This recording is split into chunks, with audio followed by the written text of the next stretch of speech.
Hi there, my name is Jonas Aryee, lecturer in maritime business with the Plymouth Business School of the University of Plymouth, the UK. I'm here to share my experience with you on how to use AI to aid in your research, especially when you're just beginning the research. And it's a very important tool to help you to set up your research. And so I'm here to give you a few pointers as to how you can go about it, whether you are a new researcher or you're an advanced researcher who just needs to know how AI can help in making your research good. In my view, I see AI as a replicate of some of the things that we already know and do when we want to start research, but it's in this case it helps us do it faster because it's just you and the tool that you have in hand, rather than calling people far off and booking appointments and getting to know new ideas from social groups and so on and so forth. Whilst those things are still important, AI helps you to set up your research much faster. So it'll be very interesting to see how other people use it, but this is how I use it in setting up my research. So assuming that you have a topic in mind or even an abstract,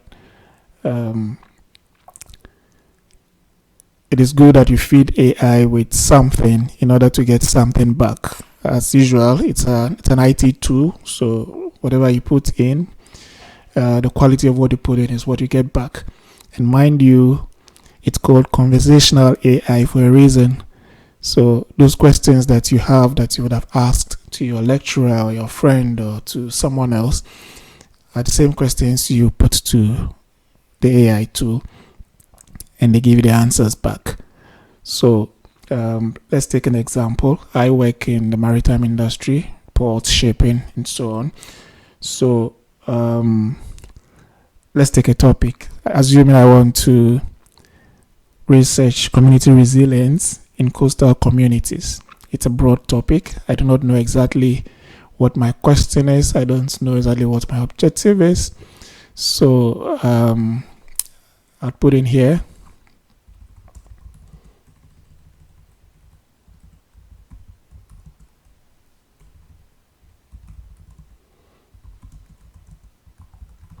assuming you're researching community resilience in coastal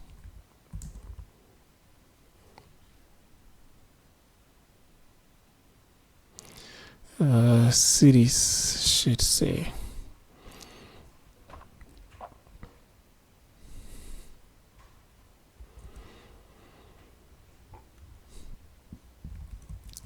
What would be potential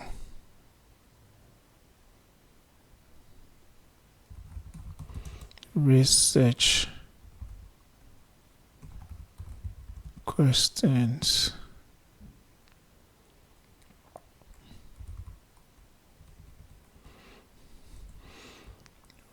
what would be your potential research questions?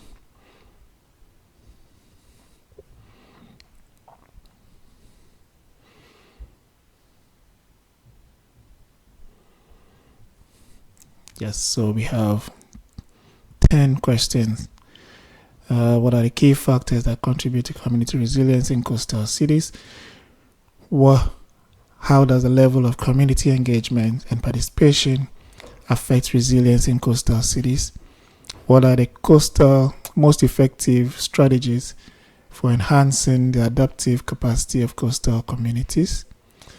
How do social networks and community cohesion influence resilience in coastal cities? What are the main challenges and barriers to building resilience in coastal cities? How do different governance and policy frameworks impact community resilience in coastal cities? What role do technological innovations and infrastructure play in enhancing resilience in coastal cities? How do socioeconomic disparities and inequalities affect the resilience of coastal cities? And so on. I think one that caught my eye I would use is how do different governance and policy frameworks impact community resilience in coastal cities? Number 7 is also attractive to me as I like to deal with digitalization and technologies.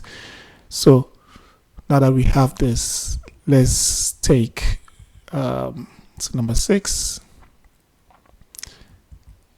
and say to ChatGPT, assuming you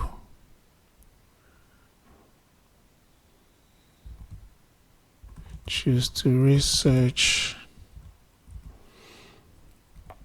how different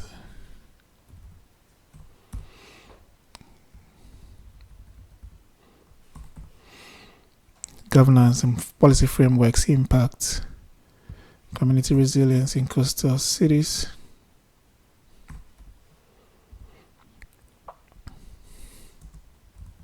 What will be potential topics for this question?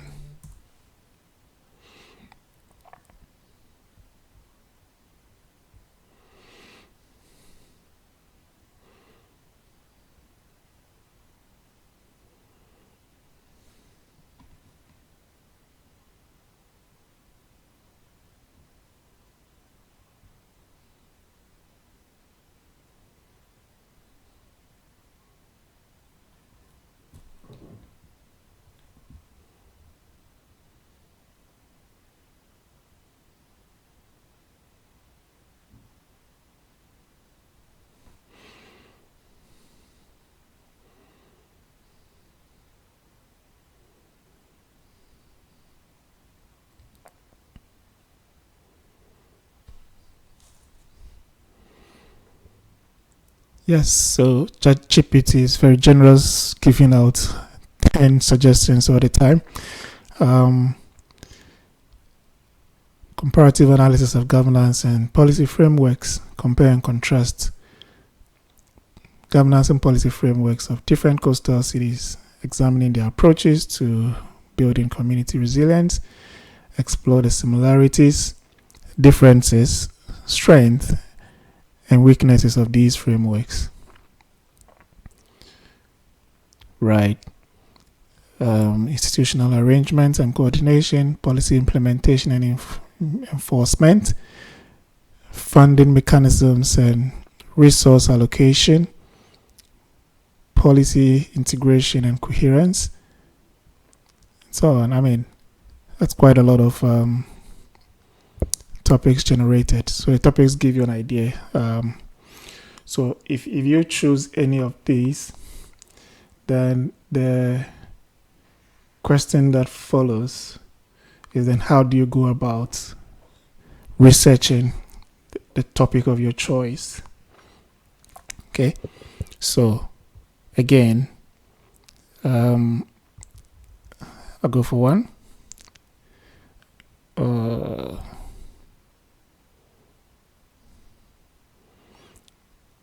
You don't have to stick to these topics. Some of them are quite long, so you can always tweak it and put it in a topic form.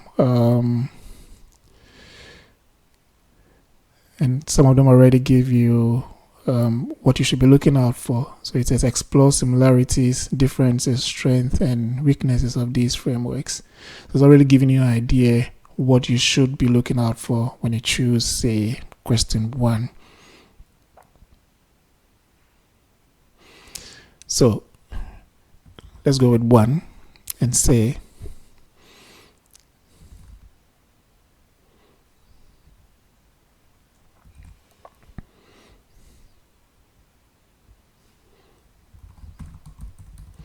researching comparative analysis of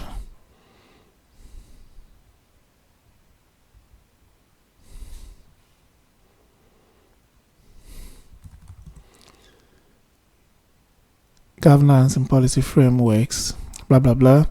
What will be your approach?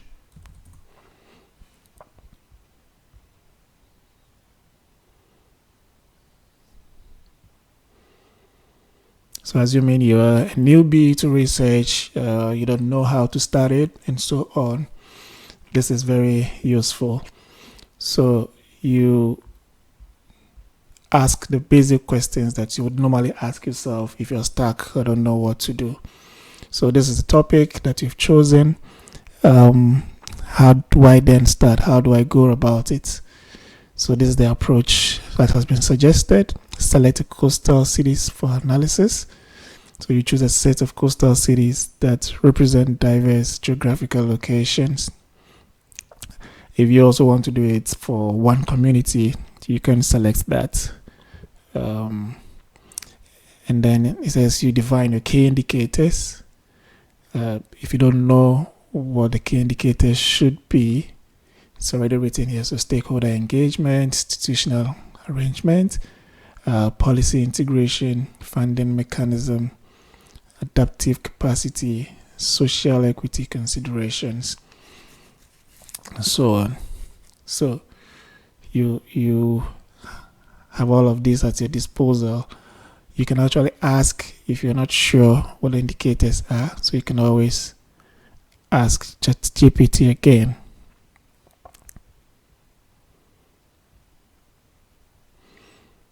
So what it's basically giving you here is a step-by-step approach. Of course, you select a city or cities for your data collection, and you have your indicators based on which you collect the data, and then how to analyze the data.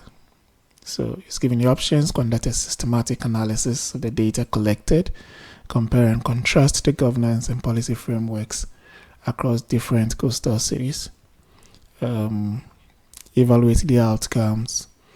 So if you don't know which tool to use to evaluate, you can also ask, what tool do I use in evaluation? Okay. So it's giving you the assessment methods, quantitative analysis, resilience indicators, socioeconomic data, and the qualitative ones, case studies, stakeholder perception, and so on. So any question that you have in mind when you read the approach, you can always ask for further proof. So assuming we just wanted to select one city and do the analysis, you can ask, what if you want to use only one community? What would be the approach?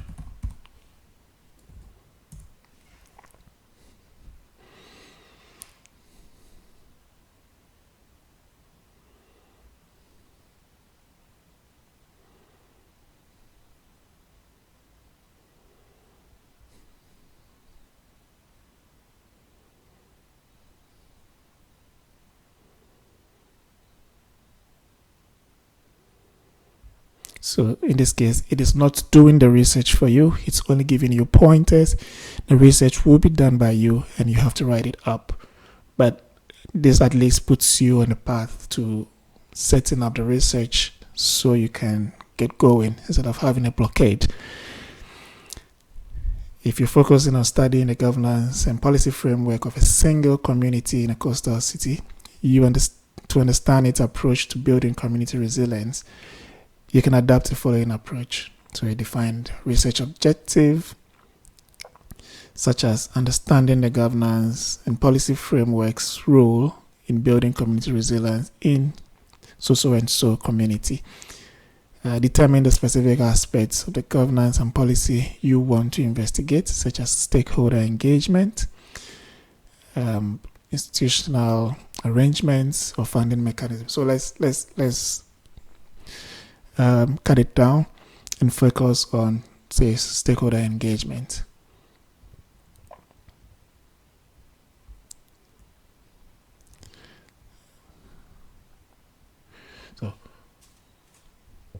focusing on stakeholder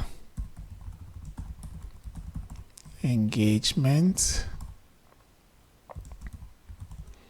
what will be the approach? Enough of the approach. Maybe we can also say what will be the research design.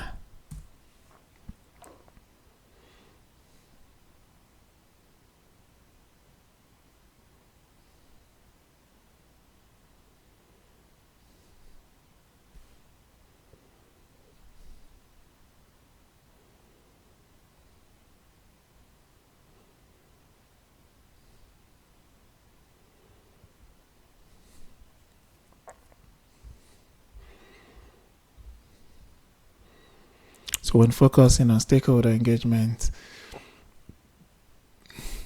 in the context of research and community resilience in a coastal city, the research design should aim to provide a comprehensive understanding of stakeholder perspectives, involvement, and effectiveness of engagement processes. Here is a design.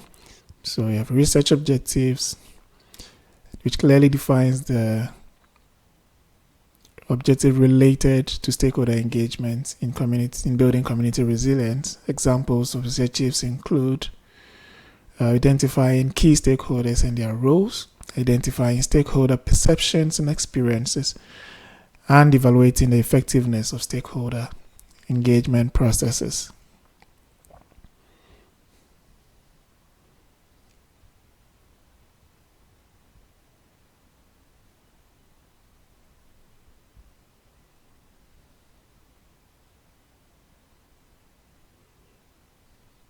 See, so for every step, it gives you an example of what could be done. So your sampling could be purposive, ensuring representation of various stakeholder groups such as community members, local government officials, non-profit businesses, vulnerable populations. So you take this, and then you check if these are the only groups representative. If there are others, you add or include them.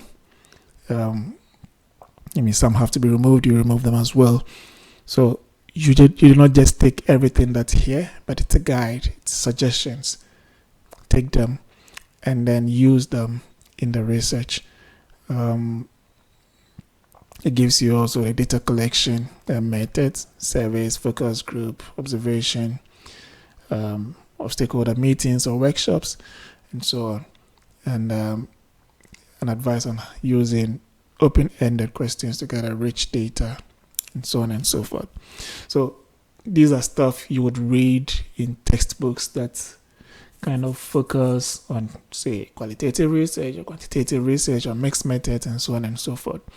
So instead of going through all those books, you have it here. It doesn't mean the books are unnecessary. You may have to go back to them for references and so on and so forth, because ChatGPT would never give you correct references. So you take this as an idea, you take this as a foundation, and then you can build on it. So assuming you have all of this, you've made your notes, and you're not sure which theories are suitable for this kind of research.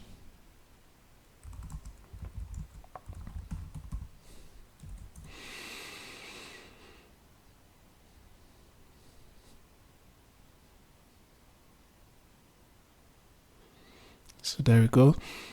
So we have all the applicable theories, and it's for you to go and research further what these theories are about. So he's given about 7 so far, I think. Yeah. So stakeholder theory, social network theory, power theory, participatory decision-making theory, governance theory, resilience theory, community communication theory. So you look at these and then look at what you want to do and choose which one is appropriate. We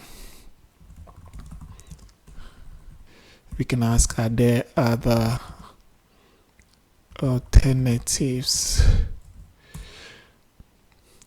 ChatGPT would always know what you said before, so it would go back there and then continue. So it gives us more alternatives. Yeah. So social capital theory, adaptive governance, equity theory, collaborative governance theory, diffusion of innovation theory, organizational change theory. So you get a drift by now that it's a conversational AI, and you can always ask questions and go deeper into it. If you ask what social theory is, it will definitely give you a definition and what it's about. I mean, no, it's already here. It's already giving you the definitions. What else can you do? You can ask it to suggest the methodology.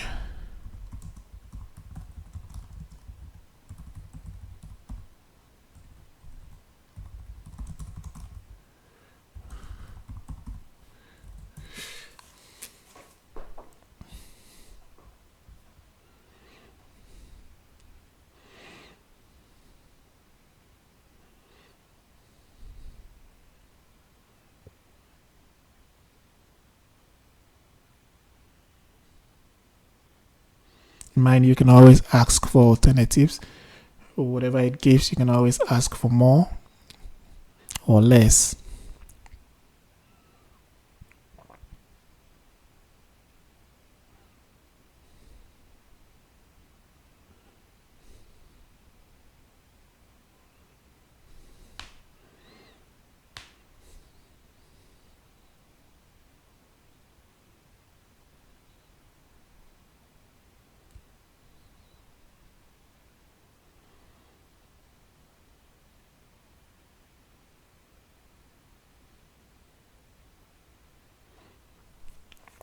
And assuming it suggests, say, that you have interviews or surveys, you can always delve deeper and ask what kind of questions and to whom do you ask such questions. You can be very specific about what you ask. So this is Research 101. If you're really starting and you're stuck and you do not know which pathway to go, this is a friend. This is a tool. You can always ask about what to do. So in data collection, it's asking. You can conduct an interview, focus group, participant observation, and so on.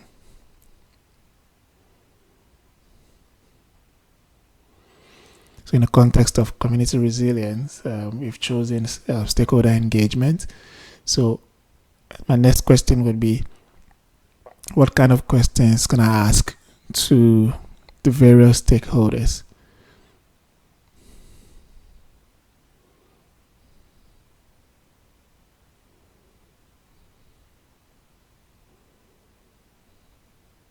Remember, it's already mentioned some stakeholders, NGOs, state agencies, and so on.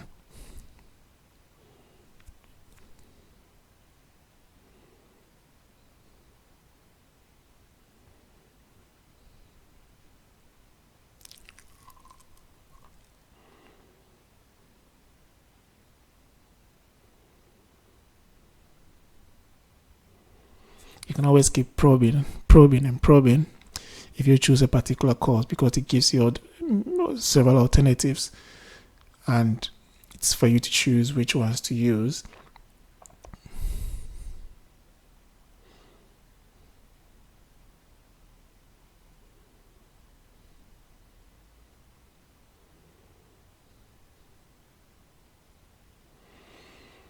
And it's amazing, sometimes it gives you certain suggestions that you never thought of.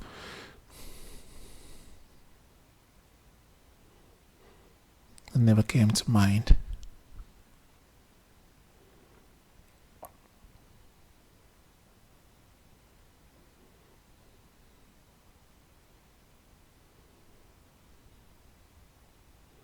Awesome.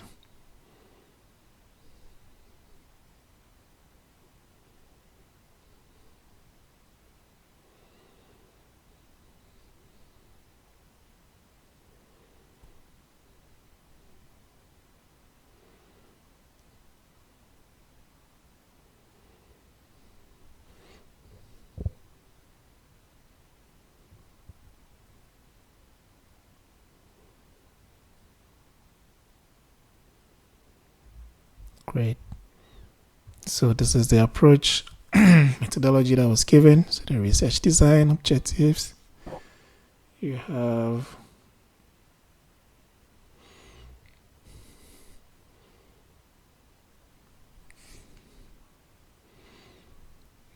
literature review, sampling strategy, data collection, data analysis, integration of findings, evaluation of stakeholder engagement, synthesis and interpretation, recommendations, dissemination and engagement. So the next question I said I was going to ask is, what can you give specific interview questions to the various stakeholders mentioned?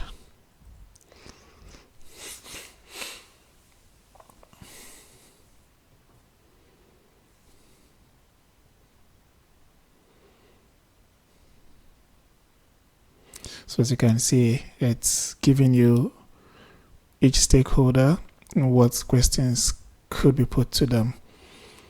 So community members, how would you describe your understanding of community resilience? Have you been involved in any initiatives or projects related to community resilience? If yes, can you describe your experience and level of engagement? And so on. Then it comes to local government officials and ask them how their departments or organization approach stakeholder engagement in community resilience, and so on. Non-profits, role of the organization. And then you go to businesses. How does your business perceive its role and responsibility in community resilience, and so on. And then the population. How do you perceive your vulnerabilities and challenges in the context of community resilience? So on. If there was anyone left out, assuming you wanted to add more, say,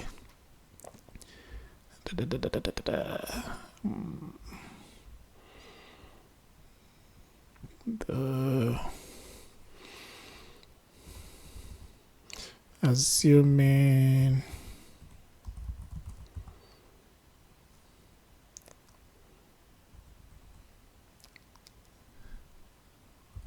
the fishing community as stakeholders, what questions will you put to them?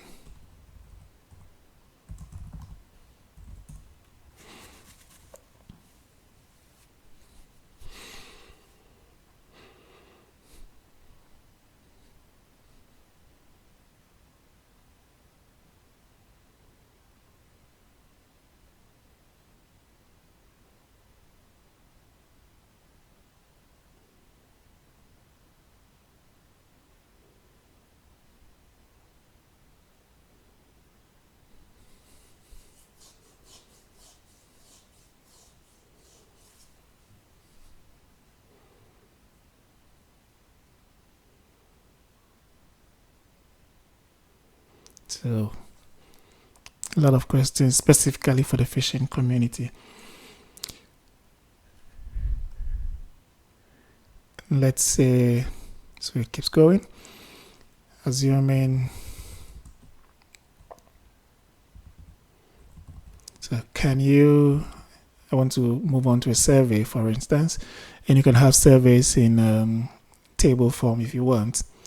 Can you provide survey questions for the various stakeholders in a table?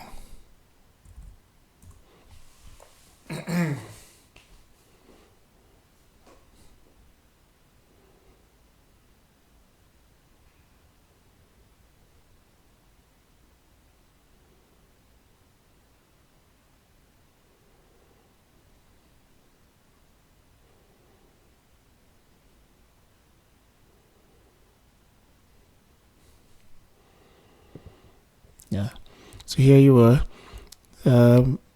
It uses various ways to gather the data. There are open-ended questions somewhere here.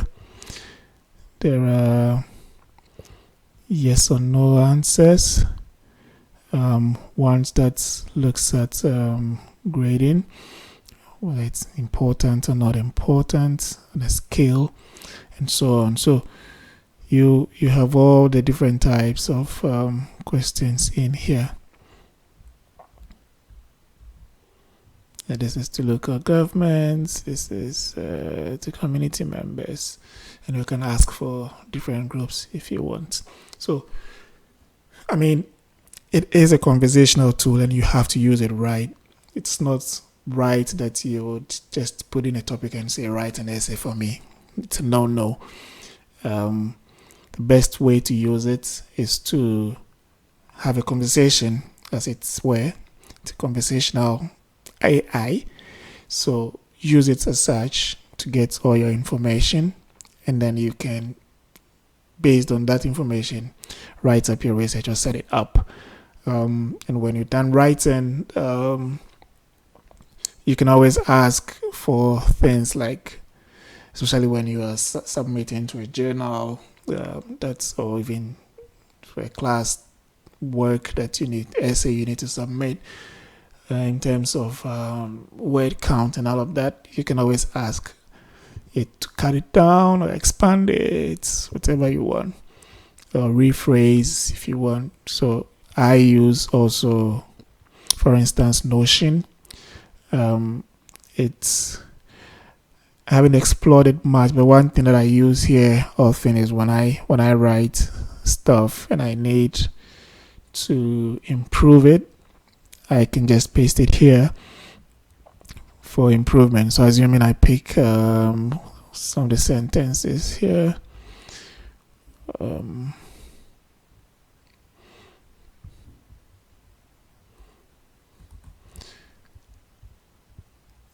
I put it in here. What I'll do is to come here and say, well, either summarize or rephrase or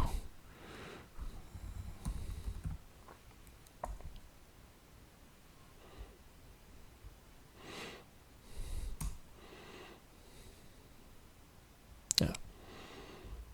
So it puts it in another way for you. If you want it much longer, if you want it shorter, anyhow you want. So the idea is not to make these tools write stuff for you. They can write stuff for you, but it's always up to you to be the one in control so that it does what you want it to do. It's not a great idea that it does everything for you. It's a partner. It's just like your textbooks. It's just like your Google searches, your online searches, but this is much faster. So use it wisely and you would get good results out of it. So this was basically the way I use AI to set up my research, not to write it for me, but to set it up and to get some ideas as to the topic I'm writing about.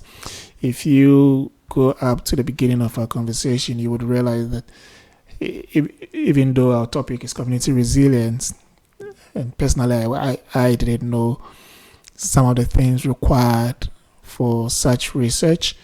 So it mentions stuff like where is it?